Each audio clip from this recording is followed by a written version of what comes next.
my lovely mother started dating. I remember coming home from a basketball practice in 10th grade, and when I opened up the door, right there in the living room was this guy. His name was Mike.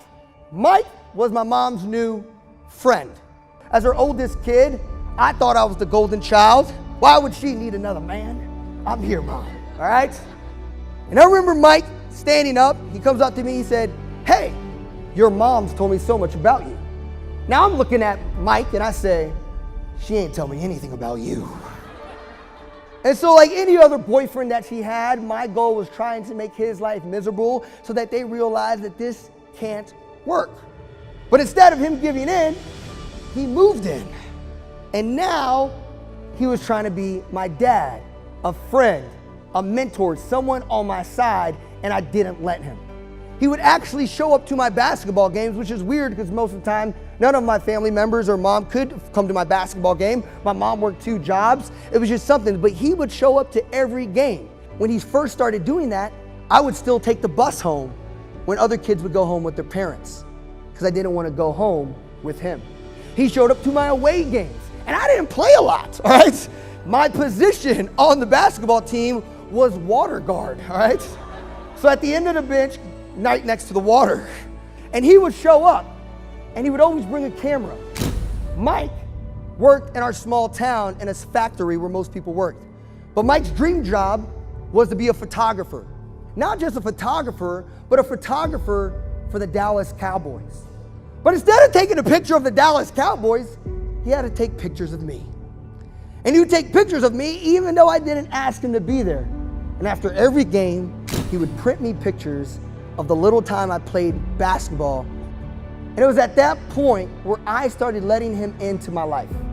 Now fast forwarding to when I had my ACT my junior year. One of those days on my basketball games, we were driving back like every other away game, long Texas road with long conversation. And I remember being a brat. I remember being a brat to him.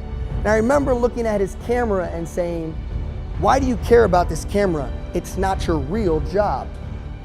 And instead of getting mad at me, Michael was very patient. Michael pulled over on the side of the highway and he looked at me. Everything in that truck made noise but the horn, all right? And he parked the truck and he looked at me and he said, "Son, I know you're upset about that ACT score, but I want you to understand something. It's not about what you know.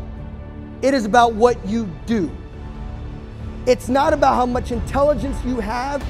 It is about how much impact you make. What are you going to do about it?" And it meant so much to me. And I remember going into my senior year writing all the things I wanted to do. I wanted to get my first all-A report card. I wanted to go to college. None of my parents went to college. I had no idea what that process looked like. I wrote down all the things I wanted to do and I became obsessed with that list.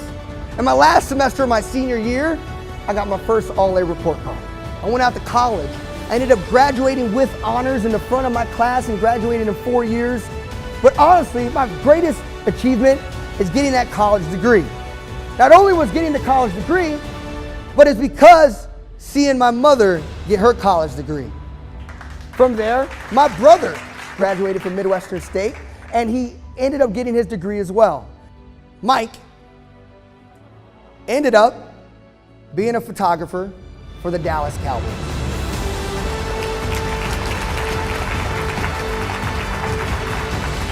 What's amazing about this picture and the times that I saw Michael before any of my accomplishments, this was the first man I've seen woman achieve his dreams.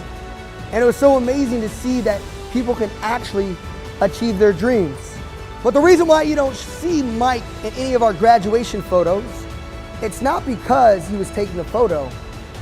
It was because at a young age of 47 years old, when I was a sophomore in college, I get a call from my mom that Mike is in the hospital and he passed away.